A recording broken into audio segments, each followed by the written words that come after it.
Martinez, vice-présidente déléguée à la santé, Monsieur Gilbert Pastor, vice-président de la communauté d'agglomération, Madame Mandroux, maire de Montpellier, Professeur Jacques Mercier, vice-président de l'université, Yann Biziou, vice-président de l'université Montpellier 3. Mesdames, Messieurs, c'est un énorme plaisir, au bout de 2 ans de travail, et ce premier congrès Epsilon réalisé en 2011 au Quorum, de renouveler l'opération. Et nous allons renouveler ces opérations tous les 2 ans sur une thématique qui semble aujourd'hui extrêmement intéressante, les interventions non médicamenteuses.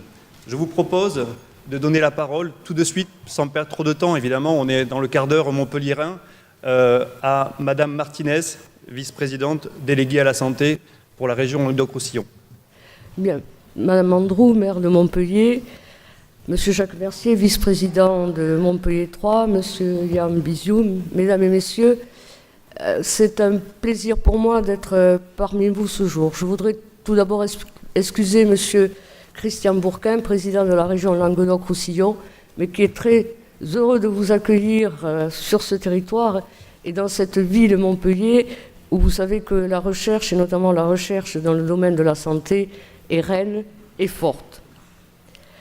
La région a souhaité vous accompagner dans la réalisation de son congrès et sachez que c'est un engagement fort dans ce domaine. Le laboratoire Epsilon est novateur car il investit des domaines jusqu'alors pas très reconnus dans le domaine de la santé qui sont les processus neuropsychosociologiques et effectivement, c'est le thème de la journée aujourd'hui, les actions non médicamenteuses. La santé est considérée encore trop souvent comme l'absence de maladie et non comme un état de bien-être social, mental et physique. Prendre en compte ces 3 paramètres participe de l'amélioration de l'état de santé de la population. Le problème est comment mesurer la qualité de vie et donc son impact sur la santé. La qualité de vie peut être définie comme la perception qu'a un individu de sa place dans l'existence en termes de maîtrise de sa vie, en santé physique, psychologique, niveau d'indépendance, relations sociales, relation à l'environnement. Cette qualité subjective peut et doit être mesurée. La région, quelques mots, participe à cette amélioration de la qualité de la vie, bien sûr, dans le cadre de ses compétences obligatoires, mais aussi dans le cadre de ses actions santé. Ces actions santé sont essentiellement tournées vers le développement des compétences psychosociologiques chez les jeunes afin de les rendre autonomes vis-à-vis de leur santé.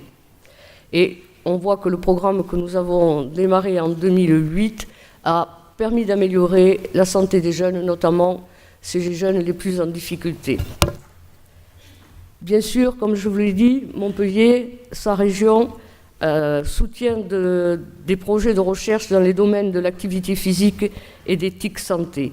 Je dirais la participation au Cancéropole Grand Sud-Ouest, auquel adhère le laboratoire Epsilon, la création de l'Institut méditerranéen des métiers de la longévité à Nîmes, la création de la Fondation de coopération scientifique autour des maladies chroniques avec le CHRU de Montpellier et le CHU de Nîmes et l'Université Montpellier 1, le financement d'un projet européen de TIC Santé Alter Ego, dont l'objectif est de conforter les patients souffrant de schizophrénie, d'autisme ou de phobie sociale. Et je dirais aussi la construction du nouveau centre Remove. Je ne vais pas détailler davantage. Je vous ai dit que j'étais très heureuse d'être ici en tant que vice-présidente de la région chargée de la santé, mais aussi en tant que médecin, cancérologue. Et il y a de nombreuses années que je suis persuadée qu'il y a des soins hors le médicament. Mais c'est vrai que ceci demande une évaluation, une expertise, et je pense que cette journée vous permettra d'avancer dans ce domaine. Merci.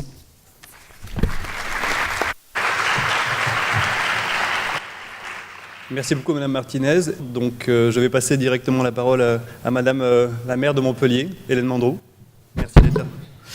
Mesdames et messieurs, bienvenue à Montpellier.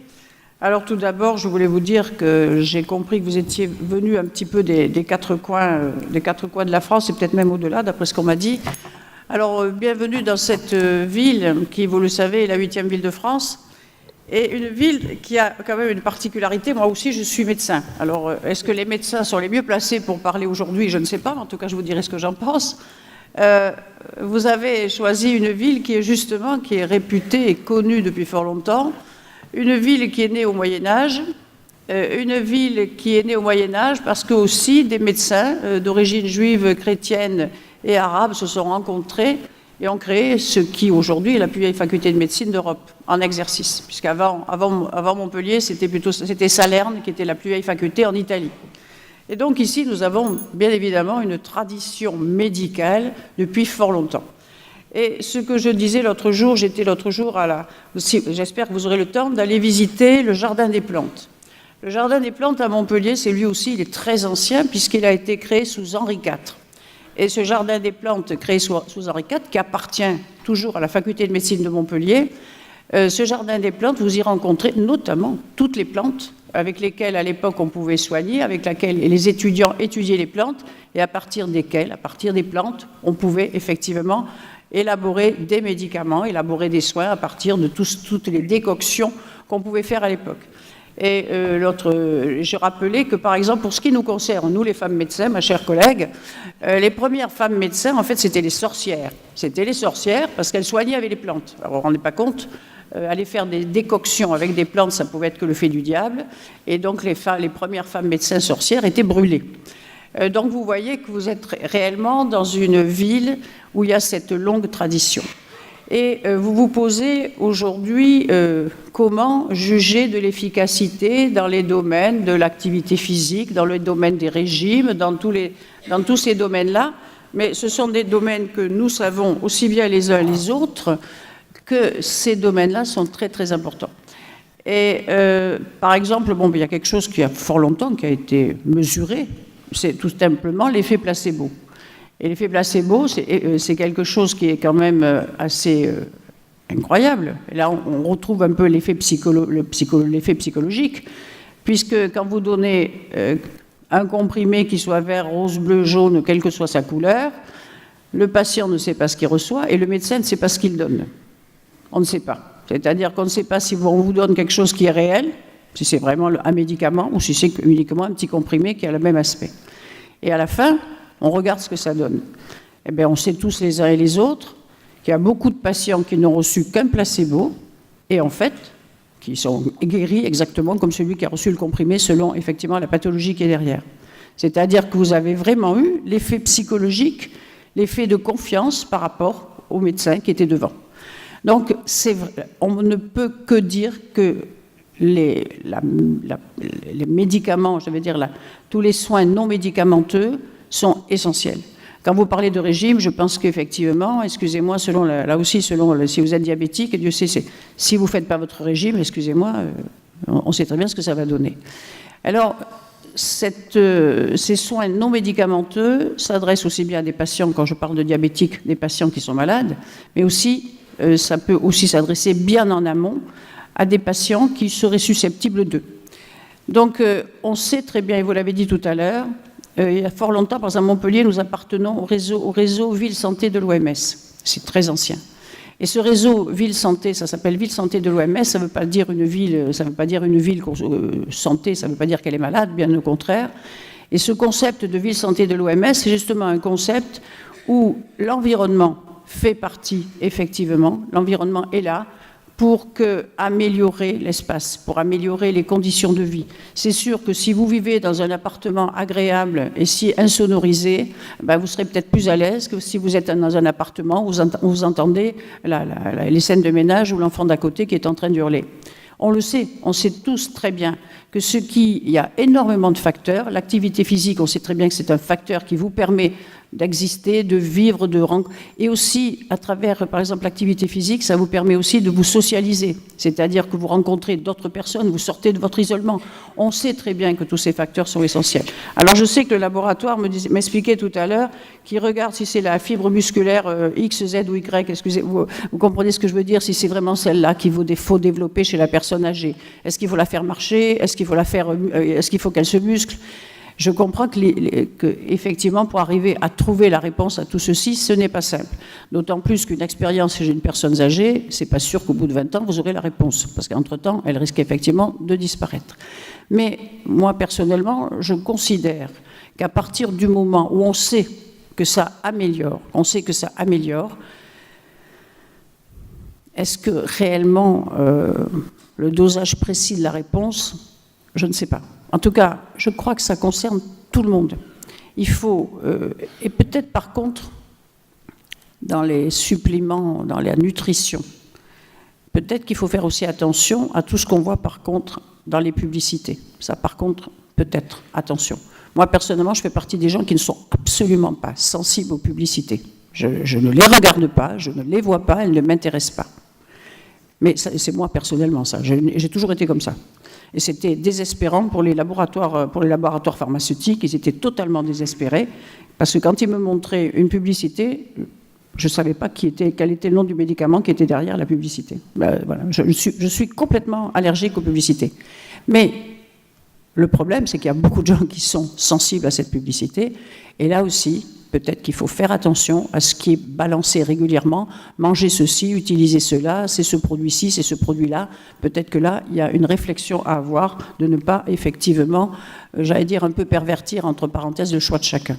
Je crois que chacun doit être libre de choisir ce qu'il a envie de boire, ce qu'il a envie de manger, sans se faire polluer par des flashs publicitaires. Enfin, moi, personnellement, c'est mon avis.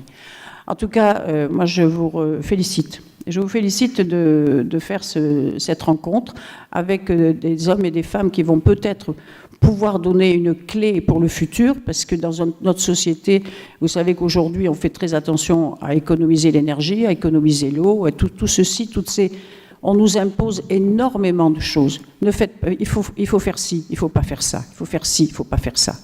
Dans une société où on prend conscience de nos responsabilités, donner aussi un peu d'espace de liberté, et notamment l'espace de liberté de courir, de vivre en société, dans un bien-être, je crois que c'est absolument essentiel. Et déjà, si on permet aux hommes et aux femmes d'être un peu libres, de bouger, de remuer, de vivre vraiment, je crois que déjà on fera un grand progrès. En tout cas, je vous félicite d'avoir eu cette initiative, et je vous souhaite, en même temps que vous allez bien travailler, de nous donner peut-être des réponses, profitez pour visiter la ville de Montpellier, parce qu'ici, croyez-moi, quand vous venez ici, on a une tradition d'accueil, et je suis ravie de vous accueillir ici à Montpellier, et bienvenue ici.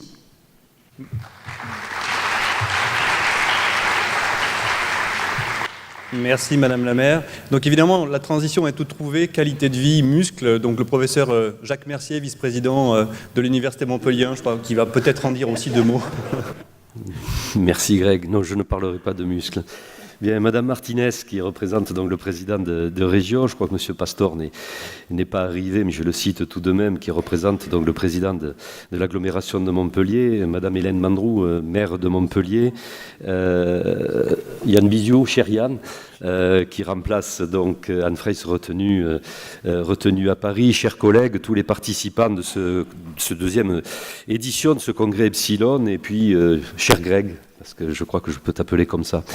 Alors, je dois tout d'abord excuser le président Philippe Auger, président de l'Université de Montpellier, qui est aujourd'hui retenu par d'autres activités à Paris, et il m'a demandé de vous dire combien il regrettait de ne pas être présent lors de cette allocution d'ouverture. Alors, son discours aurait probablement été très différent du mien. Il est juriste et vous avez à la tribune encore un médecin. Ceci dit, je pense que c'est un bon signe quand on veut parler d'intervention non médicamenteuse que des médecins viennent soutenir cette démarche. Donc c'est vrai, le titre comment montrer l'efficacité d'une intervention médicamenteuse, c'est surprenant qu'il y ait autant de médecins. À mon sens, Madame Mandroux a déjà abordé un certain nombre de problèmes. C'est surprenant pour moi en tant que médecin pour 2 choses. Pendant toutes mes études, qui commencent maintenant un petit peu à dater, mais je crois que c'est toujours le cas, on ne parle jamais d'intervention non médicamenteuse dans la formation des étudiants. Je pense que c'est quelque chose d'assez dramatique et je crois que des congrès comme ça qui mettent l'accent sur ce problème est un élément important et il y a une formation nécessaire qui doit se développer au sein des études de médecine et en parallèle avec d'autres collègues qui ont les compétences selon une approche pluridisciplinaire pour les promouvoir. La deuxième chose, la faute n'est pas qu'aux médecins. Je dirais que les patients aussi, il faut les former, il faut les éduquer. Je pense qu'encore on entraîne trop en tant que médecin des patients qui viennent nous voir et un bon médecin, c'est celui qui donne le bon médicament, qui donne le bon cachet à la bonne maladie. Et ça, je pense qu'on a encore du travail à faire et je crois que ce congrès s'inscrit tout à fait dans cette dynamique pour expliquer aux médecins, pour expliquer aux patients cette démarche, je dirais expliquer à nos tutelles et à nos dirigeants aussi. Je suis ravi de participer à l'ouverture de ce congrès. Je ne dis pas que je suis ravi que mon président ne soit pas là, mais je suis ravi parce que quand même il y a des liens qui me lient à Greg, à son équipe depuis des années. Et très sincèrement, beaucoup le savent, je suis un médecin convaincu de l'intérêt de ces interventions non médicamenteuses. J'en connais quand même une pas mal, c'est l'activité physique dans les maladies chroniques. On en parle depuis longtemps. Je citerai qu'un exemple. Pratiquer 2 heures d'activité physique lorsqu'on est diabétique, eh bien c'est la meilleure thérapeutique. Au jour d'aujourd'hui, on sait que c'est de toute manière plus efficace que n'importe quel traitement. Il y a un problème, et je pense que ce sera probablement, connaissant Greg, un thème de ces futurs congrès. La difficulté, c'est comment pérenniser l'intérêt et l'adhérence des patients à ces interventions non médicamenteuses. L'activité physique, elle a un défaut, ou un avantage, c'est qu'on ne sait pas encore la mettre dans des gélules. Et pour un patient, c'est plus facile de prendre une gélule que de s'astreindre à faire une activité physique régulière quotidienne. Alors, vous avez un programme de qualité. Il y a des intervenants dont certains je connais. Jean Bourbeau de l'université de McGill, que j'ai le plaisir de revoir ici, que j'ai eu l'occasion de voir à plusieurs reprises au Canada. Bruno Falissard, qui représente donc, qui est de l'INSERM, de l'université de Paris, et Lise Rocher, qui représente aussi l'HAS de l'université d'Aix-Marseille. 6 ateliers avec des thématiques particulièrement intéressantes. Je ne suis pas certain que ce congrès permette de répondre à toutes les questions que vous posez, mais incontestablement, ce congrès ouvre des voies extrêmement importantes pour la prise en charge, pour ce que devra être la prise en charge de nos patients dans les années à venir. Et je crois qu'à un moment où la région Languedoc-Roussillon, le site de Montpellier, eh bien, est candidat pour être un site de référence sur les maladies chroniques et le vieillissement en bonne santé, il me semble que ce congrès, je dirais, tombe pile au bon moment et s'inscrit particulièrement dans cette dynamique. Donc je voudrais, pour ne pas être trop long, puisque la première qualité d'un congrès, c'est de ne pas prendre trop de retard au démarrage, je voudrais féliciter donc Grégory Nino et toute son équipe, parce que cette affaire ne peut pas se monter tout seul. Ils ont été plusieurs à travailler sur un thème aussi intéressant, et je pense que un des grands mérites aussi de ce congrès, c'est d'associer des domaines de la santé et des domaines des sciences humaines et sociales. Alors je sais que sciences humaines et sociales, on y met souvent tout un tas de choses. Je parle à côté de mon collègue Yann Biziou, il y a beaucoup de choses en sciences humaines et sociales, mais là, en l'occurrence, je crois que certains secteurs sont associés et je ne crois qu'on peut que vous féliciter. Il me semble que dès l'ouverture, ce congrès est une réussite, puisque d'après ce que j'ai pu lire, le document que Greg m'a fait passer, excusez-moi, je dis Grégory Nino, fait passer, première édition, je crois un petit peu plus de 400, là 300, là vous êtes un petit peu plus de 500. Bon, on pourrait dire, mais où vont-ils s'arrêter? Mais je crois que le quorum est là pour vous accueillir. Ce succès montre qu'effectivement le thème intéresse beaucoup, le thème est original. On est heureux d'avoir des gens comme Grégory Nino dans nos équipes de recherche, je dis dans nos équipes de recherche, puisque le laboratoire Epsilon est sous tutelle de 2 universités de Montpellier. Des gens comme Grégory Nino et ses collègues.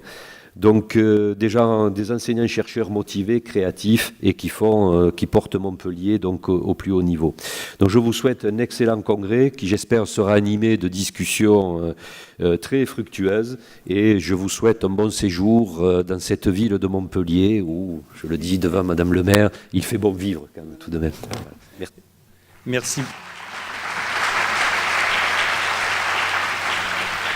Merci beaucoup Jacques Mercier. Donc la parole est à Yann Biziou et en effet dans notre équipe on travaille en collaboration entre les médecins et les sciences humaines et c'est peut-être par là que ce thème de congrès est né et probablement, j'espère, prospérera dans les années qui viennent. Yann Biziou. Oui, merci. Alors pour une fois, donc pas un médecin, un juriste, mais enfin qui travaille sur les stupes, donc quand même... Qu'il me soit permis tout d'abord d'excuser Anne Fraisse, qui est, comme Philippe Auger, le président de Montpellier, retenu à Paris, je crois, dans la même réunion d'ailleurs.